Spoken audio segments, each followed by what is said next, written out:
নবীজির জন্মদিনে ঝালদায় শোভাযাত্রায় সম্প্রীতির বার্তা। বিশ্বনবী হযরত মুহাম্মদের জন্মদিন উপলক্ষে ঝালদায় পালিত হলো এক বর্ণাঢ্য অনুষ্ঠান। এই বছর নবীজির 1501তম জন্মবার্ষিকী উপলক্ষে উৎসবের আবহ ছিল আরো বিশেষ। সকাল থেকে বিভিন্ন ধর্মীয় ও সামাজিক কর্মসূচির আয়োজন করা হয়। নবীর আদর্শ মানবতার বার্তা তুলে ধরতে ঝালদা শহরে একটি বৃহৎ শোভাযাত্রা ও শোভাযাত্রা বের করা হয়। এই অনুষ্ঠানে অংশ নেন এলাকার বহু মানুষ, গ্রামবাসী তথা ঝালদা 1 নম্বর পঞ্চায়েত সমিতির প্রাক্তন সহ সভাপতি শেখ সুলেমান এবং মৌলানা হাজী আব্দুল হাকিম জানিয়েছেন, নবীজি মানুষের মধ্যে ভ্রাতৃত্ব, সহমর্মিতা ও সম্প্রীতির শিক্ষা দিয়েছেন। আর সেই আদর্শকে সামনে রেখে সকলকে সঙ্গে নিয়ে এই দিনটি উদযাপন করা হচ্ছে। শোভাযাত্রায় শান্তি, ঐক্য ও সৌভ্রাতৃত্বের বার্তা তুলে ধরা হয়। আয়োজকদের দাবি, ধর্ম বর্ণ নির্বিশেষে মানুষের মধ্যে সম্প্রীতির বন্ধন আরো দৃঢ় করাই এই অনুষ্ঠানের মূল উদ্দেশ্য।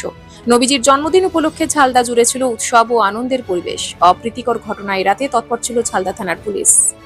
দেখুন, সর্বপ্রথম আজকে আমরা এই খুশির দিনে সকল ভারতবাসী এবং বিশ্বব্যাপী জুড়ে যেভাবে একটা খুশির মহল চলছে, আজকে আমাদের হযরত মুহাম্মদ সাল্লাল্লাহু আলাইহি ওয়াসাল্লাম জন্মদিন উপলক্ষে সারা পৃথিবী জুড়ে যে উৎসাহ, যে আনন্দ দেখা দিচ্ছে, এটাই আমাদের একটা খুব খুশির দিন।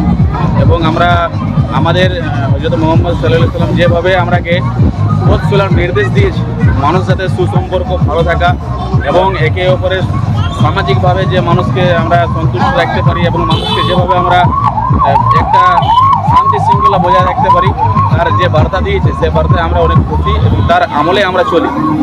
এই যে আজকে শোভাযাত্রা প্রত্যেক বছর আপনারা দেখছেন যেভাবে শোভাযাত্রা আমাদের বের হয়, এই শোভাযাত্রার পিছনে আমাদের প্রশাসন থেকে শুরু করে আমাদের এই লোকালি যারা নেতৃত্ব আছে তারা সবাই সমর্থন করেন এবং বিশেষ করে প্রশাসনকে আমরা ধন্যবাদ দেবো। প্রশাসন যেভাবে নিজেরা গাইড করে এই শোভাযাত্রাকে সফল করে, আমরা সকলেই পুলিশ প্রশাসনকে অনেক অনেক ধন্যবাদ জানাই। সাধারণ মানুষের উদ্দেশ্যে কি বার্তা দিতে চাই?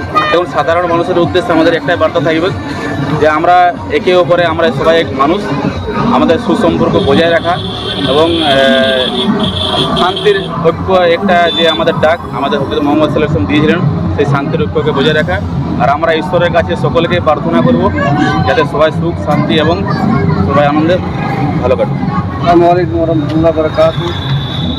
तमाम हिंदुस्तान के मुसलमानों को और हिंदू ईसाई भाइयों को आज हमारे आका सल्लल्लाहु अलैहि वसल्लम की पैदाइश की मुबारकबादी में पेश करता हूँ। और हुजूर सल्लल्लाहु अलैहि वसल्लम की पैदाइश की खुशी में आज हम लोग सब मिल के जुलूस निकाले हैं। तमाम हिंदुस्तान के मुसलमान शांतिपूर्ण जुलूस हम लोग निकाल रहे हैं। और हमारे गुजारिश है कि हमारा आका सल्लल्लाहु अलैहि वसल्लम का फरमान है, सब लोग मिल के एक साथ रहे। किसी भी त्यौहार हो या गैर हिंदू भाई का हो या ईसाई भाई का हो, सब लोग साथ में मिलकर अपना त्यौहार को मनाएं। यही हमारा आका सल्लल्लाहु अलैहि वसल्लम पैगाम देते रहे हैं और हम लोग उस पर अमल कर रहे हैं।